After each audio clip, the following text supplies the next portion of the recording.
అన్ని కూడా పరిశీలించబోతున్నారు. పరిశీలించిన తర్వాత ఈ యొక్క ప్రారంభోత్సవ కార్యక్రమంలో హాజరవుతారు. సో తర్వాత ప్రజలను ఉద్దేశించి కూడా మాట్లాడబోతున్నారు. సో ఈ కార్యక్రమంలో పాల్గొనేందుకు ఈ యొక్క ఉత్తరాంధ్రప్రదేశ్ మొత్తం ఏదైతే ఆంధ్రప్రదేశ్లో ఉన్నటువంటి ఉత్తరాంధ్రనే కాదు అనేక ప్రాంతాల నుంచి ఈ కార్యక్రమంలో పాల్గొనేందుకు రావడం జరిగింది. ఎందుకంటే నవ్యాంధ్రప్రదేశ్లో సరికొత్త అధ్యాయానికి మొదలు కాబోతున్నటువంటి తరుణం ఇది.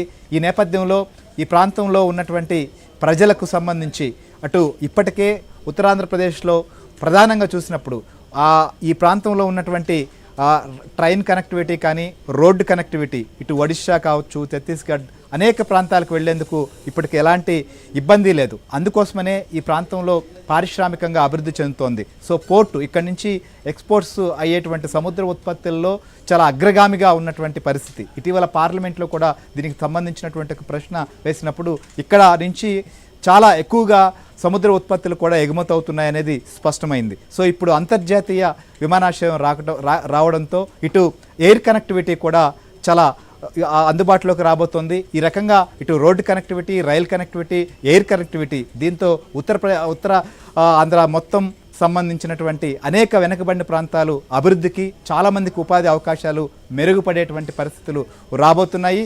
సో ఈ నేపథ్యంలోనే ప్రస్తుతం ఇటు ఆంధ్రప్రదేశ్ ప్రజలందరూ కూడా దీన్ని ఒక సంబురంగా జరుపుకుంటున్న పరిస్థితులు మనం చూస్తున్నాం. అందుకోసమనే లక్షలాదిగా ఈ ప్రాంతానికి తరలి వచ్చారు, ఈ కార్యక్రమంలో భాగస్వాములు అవుతున్నారు. సో ప్రధాని నరేంద్ర మోదీ ప్రస్తుతం ఏదైతే ఎయిర్పోర్టుకు చేరుకున్న పరిస్థితి, ఆయనకు స్వాగతం పలకబోతున్నారు ముఖ్యమంత్రి చంద్రబాబు నాయుడు, అలానే governor Abdul Nazeer, deputy CM Pawan Kalyan, మంత్రి నారా లోకేష్, కేంద్ర మంత్రులు పెమ్మసాని, రామ్మోహన్ నాయుడు, చాలామంది ప్రజాప్రతినిధులు కూడా ప్రస్తుతం అక్కడ ఆయనకు స్వాగతం పలికేటువంటి కార్యక్రమంలో ఎదురు చూస్తున్నటువంటి తరుణం. సో మరికొన్ని నిమిషాల్లోనే ఇటు ఆంధ్రప్రదేశ్ ప్రజలు ఎదురు చూస్తున్నటువంటి భోగాపురం లో ఏర్పాటవుతున్నటువంటి అల్లూరు సీతారామరాజు అంతర్జాతీయ విమానాశ్రయం జాతికి అంకితం చేయబోతున్న పరిస్థితి ఏర్పడింది. సో ప్రస్తుతం సభా ప్రాంగణం వద్ద సభ వేదిక ముందు నుంచి కూడా మా ప్రతినిధి నాయుడు అక్కడి నుంచి అప్డేట్ అందిస్తారు. సభ దగ్గర ఎట్లాంటి ఏర్పాట్లు చేశారు, ఈ కార్యక్రమానికి సంబంధించినటువంటి అప్డేట్ కూడా అందించబోయేందుకు నాయుడు సిద్ధంగా ఉన్నారు. నాయుడు, ఏంటి పరిస్థితి? ఉత్తరాంధ్ర కళలకు రెక్కలు రాబోతున్నాయి. ఉత్తరాంధ్ర ప్రాంత అభివృద్ధిలో కీలకంగా మారనున్నటువంటి ఇంటర్నేషనల్ భోగాపురం ఎయిర్పోర్ట్ ప్రారంభం కాబోతుంది. ఇప్పుడు మనం ప్రస్తుతం ఆ ఎయిర్పోర్ట్ వద్దే ఉన్నాం. మరి కాసేపట్లో మోదీ చేతుల మీదుగా దీన్ని ప్రారంభించేందుకు ఏర్పాట్లు చేయడం జరిగింది. కొద్దిసేపు క్రితమే సీఎం నారా చంద్రబాబు నాయుడు గారు కూడా బయలుదేరినటువంటి పరిస్థితి ఉంది.